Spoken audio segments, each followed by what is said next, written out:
Hi guys! Today po, gagawa po tayo ng homemade ice cream. Yung murang ice cream lang po, pang masa. Ito po yung mga ingredient po natin. Papakita ko po sa inyo. Ito po sugar, 1 cup na sugar. Tapos, cassava flour, 1 half. Tapos, kailangan po tayo cinnamon kasi gagawa tayo ng 2 flavor. Bali, chocolate at saka, ano po, yung peanut na flavor. Tapos, peanut, and then yung Ricoa powder, tapos evap, Nestle cream. I-ano nyo po siya sa chiller. Mas maganda. Tapos, condense. Any flavor, any brand po ha. Kasi ito lang po yung meron kami dito sa bahay. Tapos, yung ano po, yung durugin nyo na po siya kasi ipapantoppings nyo po. Tapos, meron po dito sa bahay na ano, yung chocolate po. Ito, pantoppings lang naman. Optional lang naman po. Ito po, optional. Wala po kayong ganito sa bahay. Okay lang naman po yun. Tapos, kung meron po kayong mabibilihan ng happy na peanut, yun po, kasi wala kami mabilhan. Ito na lang po. Dudurugin na lang po siya sa ganito. Yan, durugin na lang po siya. Para ano, yan, durugin niyo po. Yan po yung pinaka-toppings niya kasi gagawa po tayo ng dalawang flavor na ice cream. Sige po, start na po tayo. Ayan po, tapos lalagay natin yung evap dito sa kasaba. Ayan, lagay natin siya. Tapos pag nalagay na natin siya, ayan, mix-mix na lang po siya. Mix na siya ng mix. Kailangan walang matirang buo-buo na kasaba. Para hindi siya maglasa ang kasaba flour. Mix lang siya, mix.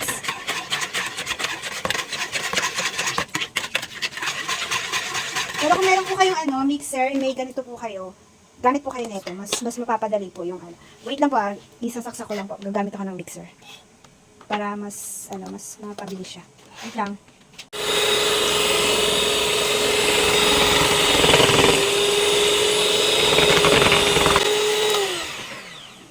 Pagka ganyan na po, okay na po yan. Tapos, kapag nakita nyo po yung ginawa nyo po na sugar tsaka yung water, kumulo na, ayan, kumulo na siya, ilagay nyo na po itong minix nyo na cassava flour sa iba. Ilagay nyo na po siya dyan. Ayan. Ilagay nyo na po yan. Antayin nyo lang po siyang kumulo siya ng, ayan, kumulo na siya, okay na po yun. Ayan. Pero kailangan po, mahinang apoy lang po siya ha, low heat lang po, para hindi po masusunog yung kasaba nyo.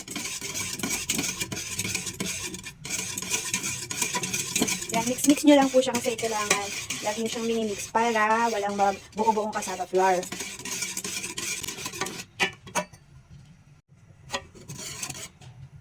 Ayan, pagka ganyan po na kumukulo na po siya, patayin nyo na po yung apoy nyo. Ayan, kasi baka po masunog po yung cassava flour nyo. Tapos ganyan-ganyan na lang po siya. Mix-mix nyo na lang po siya. Ayan. Ayan, okay na po yan pagka ganyan. Ayan, kailangan ganito yung maging texture niya. Ayan, maging ganyan siya. Okay? After po nyan, sa kanya niya po siya lalagyan. After po nun, ito pong Nestle, lagay po natin siya dito, tapos lagyan po natin siya, i-mixer po, gamitin po natin siya ng mixer. Pero kung wala po kayong ganito, okay lang naman po, gamitin lang po kayo ng ganito. Ayan, gamitin lang po kayo ng ganito kung wala kayong mixer.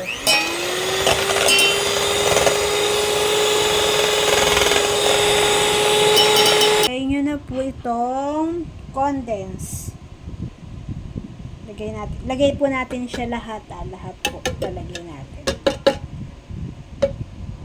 Yan. Ubusin natin siya. Tapos, after nun, mix po natin siya ulit.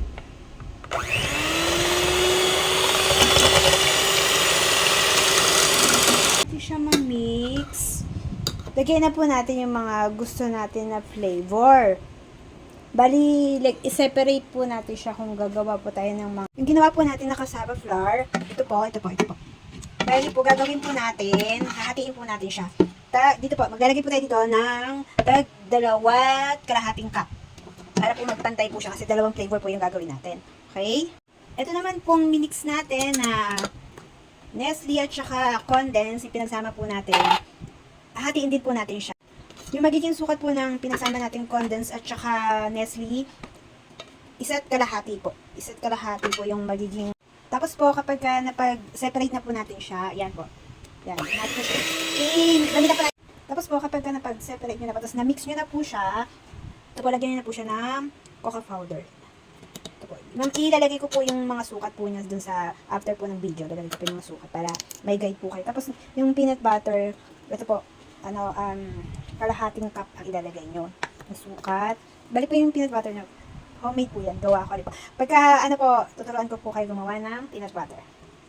Para may, pwede nyo rin po siyang gamitin na business nyo po, yung paggawa ng peanut butter. Tapos after po noon, kung gusto nyo po maglagay ng vanilla, ito po, vanilla flavor, konti na lang kasi siya. Pwede po, pero kung ayaw nyo naman po, pwede na rin po, para optional lang naman po siya. Tapos, i-mix nyo na po siya after nun. Mix nyo lang po siya, yun, mix it.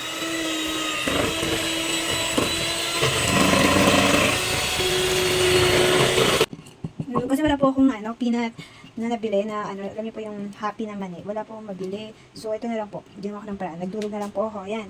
Yan, ganyan na lang po siya. I-mix nyo po siya dyan. Yan. Yan, mix nyo lang po siya dyan. Tapos, after nyo po siya ma-mix, lagyan nyo na po siya dyan, diba? Ito po. Gamitan nyo po ulit ito. I-taste nyo po after. Alam nyo po kung okay na po ba yung lasa sa inyo, yung tamis, ganun. Sa akin, okay na po siya. Naglalasa yung tamis niya, yung pagka-peanut niya, okay na po sa akin. Tapos, hindi ko na po siya gagamitan dito kasi baka maglasang peanut po yung chocolate flavor natin. Ito na lang po gagamitin ko. Tapos, diba meron po tayo na yung cookies? Ito. Ihalo nyo na po ito. Ayan. Halo nyo po siya. Pero, magtira po kayo ng konti para pan-toppings mamaya. Pagka nilagay nyo na po siya sa mga jar. Basta kung anything na pwede nyo na siya i-stock sa freezer. Kasi bukas pa natin siya titikman. Para masarap, malamig. Yan po. Mix nyo lang po siya. Mix.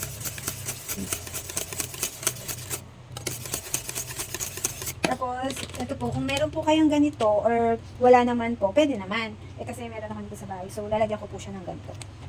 Yung chocolate po. Para maging chocolate flavor siya. Tapos, maganda po siya tignan. Yan, mix nyo lang po siya. Pagkalagay nyo po na ito, nilagyan nyo na siya. Nilagyan nyo na siya. Mix nyo po siya ulit. Mix lang kayo ng mix. Ganun. Naman, na po yung pagka-chocolate. Huwag niyo po siyang masyadong damihan ng ng powder ha, kasi pagka masyadong marami nilagay niyo na cocoa powder, papait po yung magiging flavor ng chocolate niyo. So huwag niyo po siyang lagyan.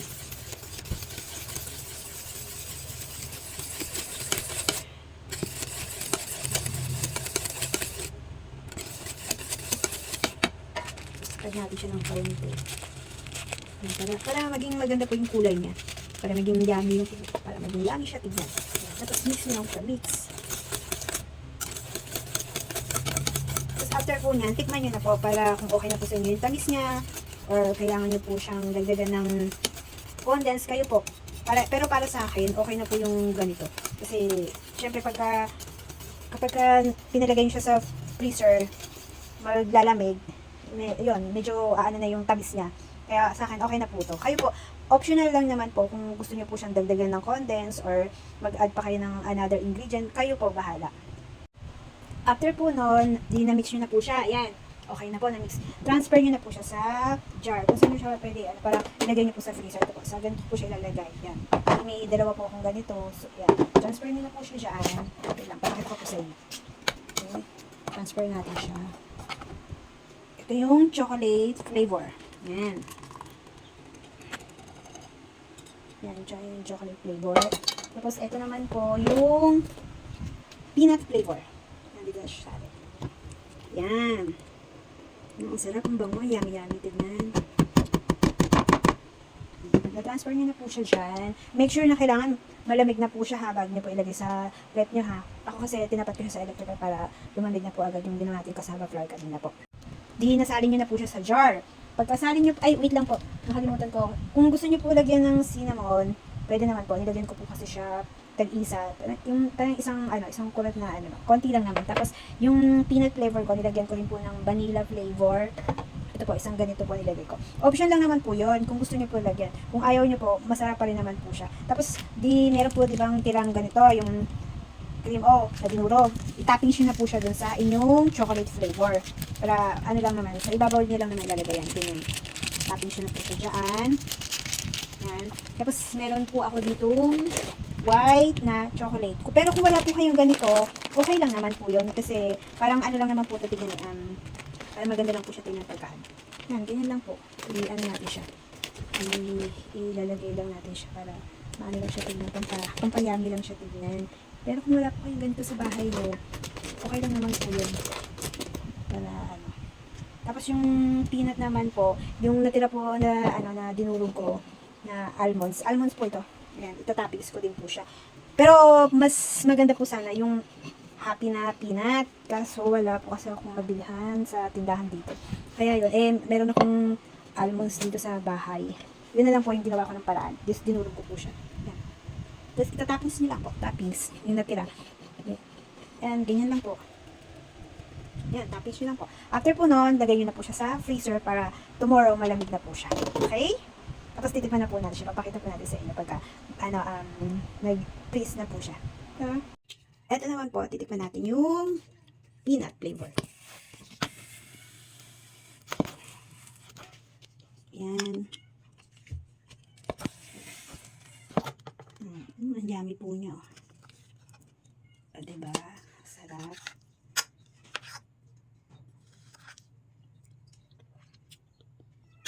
Sarap. Gawa na po kayo. Ang sarap po. Saka ano, tipid siya sa ingredient. Kasi yung bili ko lang naman doon sa cassava flour. Half kilo lang yon 26 pesos. Pero ang dami pang tira kasi ang ginamit ko lang is 1/4 lang. So, tipid po siya sa, tapos makakagawa ka na ng 2 flavor. Kesa naman po, bibili ka, magkano ang ice cream ngayon, ito ang dami na magagawa, diba? Lalo siguro kung dalawang gatas pa yung gagamitin mo, tapos dalawang Nestle pa, tapos magiging 1 cup na yung gagamitin mo na cassava flour. Mas marami kong magagawa, diba? Pwede na sa handaan. Kaya po yun, gawa na po kayo guys. Thank you po!